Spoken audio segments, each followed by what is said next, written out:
그럴 때는 늘 반성. 엑셀 2번 시트 마침 저녁에 정리 한번 했습니다. 이런 자세. 예. 천천히 이제 백억자사님은 천천히 이거를 해보시면은 좋을 것 같아요. 예. 루틴을 여러 개 만드는 게 제일 바보인 거고요. 하나부터 루틴을 만드는 겁니다. 하나부터 만들면서 그게 효과를 볼 때 거기에서 내가 익숙해지면은 시간이 세이브가 돼요. 그 시간이 세이브가 될 때 루틴을 하나 추가하는 거지, 욕심만 많아서 여러 루틴을 만드는 거는 오히려 그 하나의 루틴도 할 수 없게 만들어 버립니다.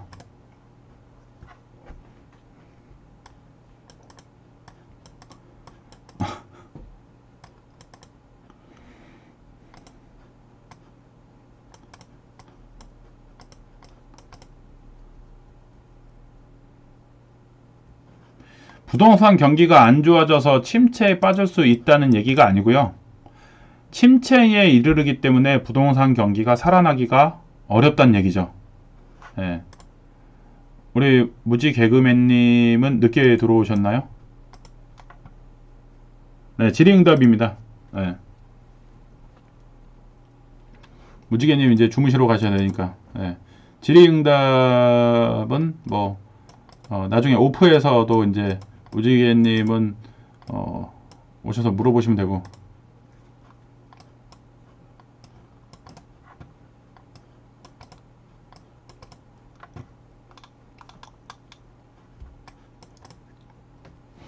동시에 연동성이 발생을 합니다. 경기 침체와 부동산 경기가 안 좋아지고, 또 부동산 경기가 안 좋아지면 또 경기 침체도 되고, 이게 동시에 발생을 하는 거예요. 누가 먼저다라고 얘기하는 게 아니라, 금리가 내려갔는데 경기 침체가 되나요? 이게 아니라,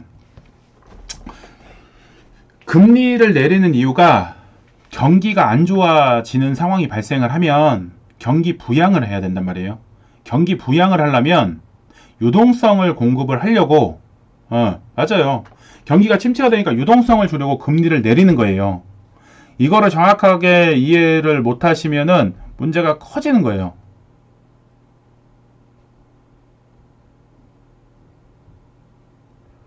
그래서 경기 침체를 다시 회복을 시키려는 방법 중에 하나가 돈을 풀어서 회전을 시키는 겁니다.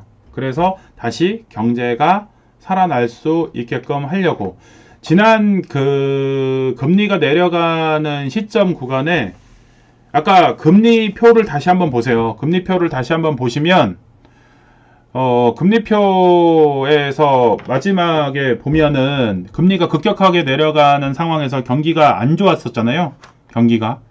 경기가 안 좋아지는 상황이 되다 보니까 그 부분이 문제가 된 거죠.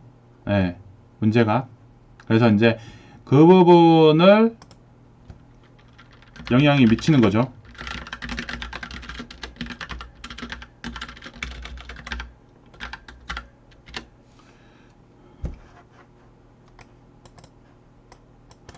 그렇죠. 코로나 때도 마찬가지예요. 경기가 너무 안 좋아지니까 돈 풀어서 한 거고, 그래서 코로나 기간 동안에 금리가 계속 내려가 있는 상태였죠. 돈을 계속 풀었으니까.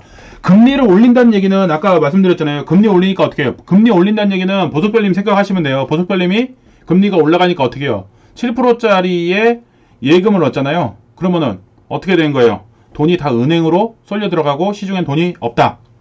예.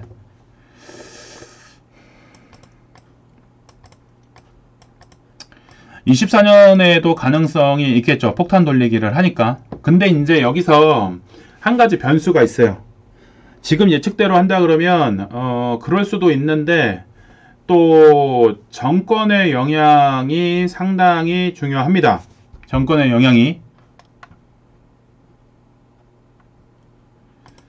영향이 중요한데, 자, 이거를 한번 잘 생각을 해보세요. 지난 2023년에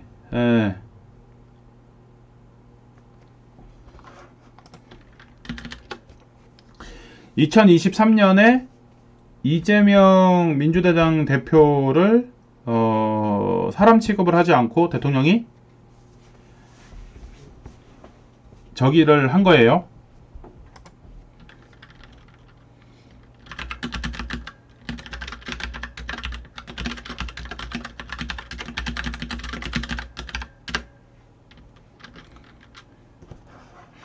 이게 지금 상황이 바뀌어지면서 어떤 일이 벌어졌냐면 이재명 대표를 안 만나주고 그러면서 문제가 많이 생겼는데 그런 상황에서 지금 또 반대로 지난주에 뉴스를 보셨는지 모르겠는데 지난주에 뉴스를 보셨나요?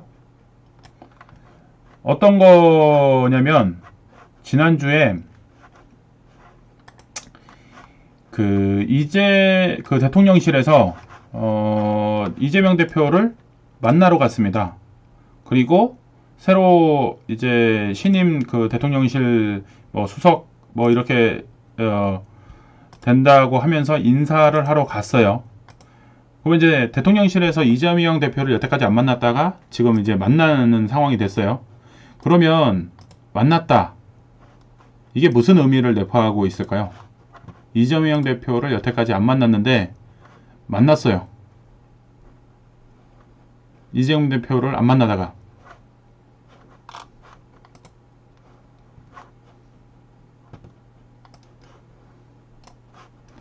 이재명 대표를 만나야 되는데 안 만나다가 지금 만나버렸어요. 그러면 그게 어떤 의미를 내포하고 있을까요?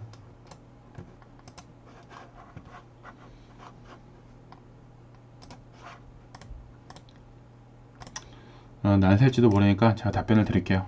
빨리빨리 생각을 해보시는 게 중요한데 대통령실에서 이재명 대표를 만났어요. 이재명 대표를 만났다는 얘기는 지금 윤석열 정부가 상당히 지금 부담을 느끼고 있는 거예요. 그리고 총선에도 영향을 미칠 것 같고 그리고 서로 입법에서 반대하는 부분을 협조를 해달라고 요청을 한 상황입니다. 민주당한테 요청을 구했죠. 구해달라고 그렇게 얘기를 한 거고 지금 그런 상황에서 상황 변동이 좀 많이 생긴 거죠. 그러면서 이제 이거에서 입법을 예고하는 것들이 잘 안 되니까 이거를 좀 해결해 달라 라고 얘기를 했고 거기에 대해서 웃으면서 이재명 대표가 화답을 했습니다. 이 얘기는 결국에는 윤석열 대통령이 이재명 대표를 만날 확률이 높아진다는 얘기죠. 왜냐면 대통령실에서도 한 번도 만날 생각을 하지 않았는데 그러고 있는데 오늘 뉴스가 나왔어요. 윤석열 대통령이 실거주 의무 폐지에 대해서 언급을 다시 했습니다. 21일 날 어떻게 해서든지 이걸 좀 폐지했으면 좋겠다 라는 얘기를 했습니다. 그래서 실거주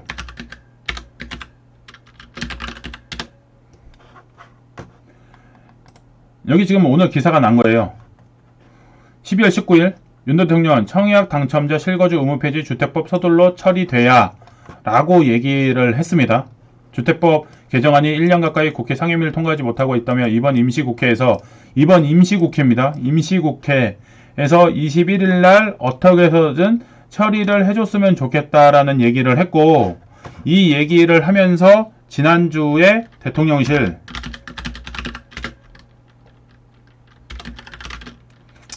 대통령실에서 이재명 대표를 만나러 왔습니다.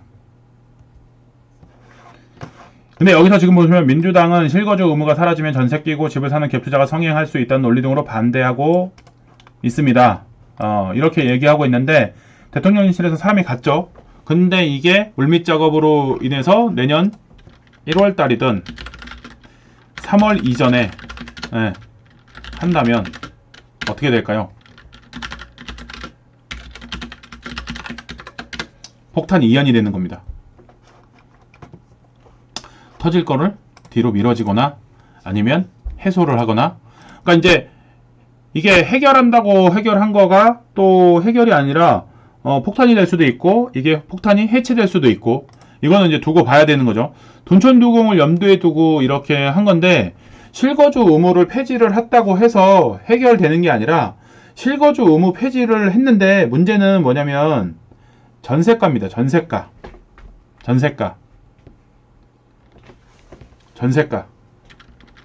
둔주 전세가. 둔주 전세가가 84 기준으로 해서 13억이 안 되면 전세가가 13억이 안 되면 차액분을 납부를 해야 됩니다. 근데 투기꾼들이 그거 생각 안 하고 들어갔잖아요. 차익분 못 내는 사람. 이것도 만만치 않을 겁니다. 이게 몇만이라고요? 47,000가구라고 하죠. 실거주 폐지에. 그래서 이게 폭탄이 해체가 된다 그러면 이게 연착륙의 효과가 있을 텐데, 그죠? 금매 손절이 됩니다. 금매 손절. 그래서 제가 아까 전에 얘기했던 것들이 분양권이 거꾸로 어떤 효과를 내면 좋으냐. 지금 분양권에서 마피로 던지겠다는 사람들이 마피로 던지면서도 한편으로는 전세를 맞추려고 할 거예요. 왜? 계약 포기가 안 되니까. 그러면은 마피이면서 전세가 맞춰진 매물이 나올 수가 있습니다. 그거를 거꾸로 산 사람은 돈을 벌 것이고요. 그거를 활용을 하셔야 돼요. 그렇게 해서 돈을 버시는 사람이 있을 거고, 전세는 맞췄는데도 그 차익분을 못 메우는 사람은 던질 겁니다. 이 양이 큰지 작은지에 따라서 얘기는 많이 달라질 거예요. 그래서 이제 그런 것들도 한번 고민을 해보는 게 좀 필요할 거예요. 그거에 따라서 24년이 방향이 달라질 수 있습니다. 이게 해결이 안 되면 24년도 침체 일로에 빠질 겁니다. 실거주도 폐지도 안 되고, 실거주 폐지를 했다고 하더라도 그 갭을 못 메우는 사람이 많다면 그걸로 인한 금융사태가 벌어질 확률이 높아요. 그리고 PF도 마찬가지예요. 지금 브릿지 대출을 해준 것들이 있는데, 브릿지 대출은 뭐냐면 본사업을 시행하기 전에 브릿지 대출을 해줘서 사업하기 전까지 고리로 잠깐 돈을 빌려주는 거예요. 근데 본사업을 진행을 안 해버리는 상황이 발생을 하는 거죠. 그래서 PF 대출로 브릿지 대출로 진행한 것들의 고리인데 본사업을 진행을 안 하니까 여기서 사업이 무너져 버리는 거죠. 그러면서 결국에는 대출을 갚지 못하는 상황이 발생을 하면서 PF가 완전히 무너지는 상황도 발생을 하게 됩니다. 이거를 막지 못하면 리스크는 엄청 커지고요. 그리고 시공사들이 공사 보증을 합니다. 시행사하고 공사할 때. 그래서 이 보증보험을 같이, 이제 보증 금액을 같이 개런티로 들어가는데, 지난번에 대우건설이 울산에서 포기를 했죠. 600억이었나? 얼마를 그 재개발하는 거에 자기네들은 안 하겠다. 그 보증 금액을 손절을 해버렸죠. 근데 그런 사업장이 늘어나면 늘어날수록 사태는 심각해질 겁니다. 또 질문.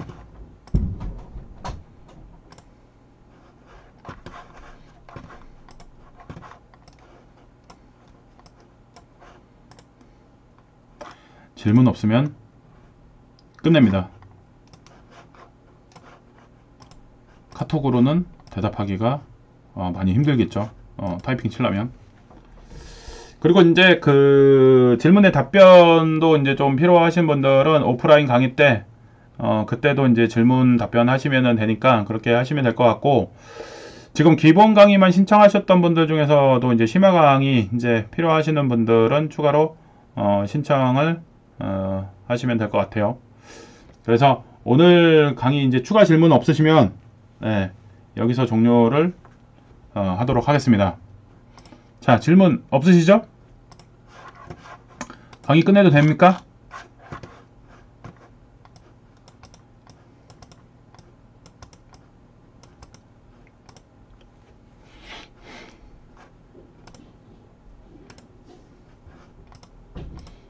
잡시다. 네, 자야죠. 네, 여기까지 하도록 하고, 다시 듣고 그 다음에 다시 들으시고, 그 다음에 오프 때 질문 못했던 거 질문하시면 됩니다. 네, 여기까지 진행하도록 하겠습니다. 감사합니다.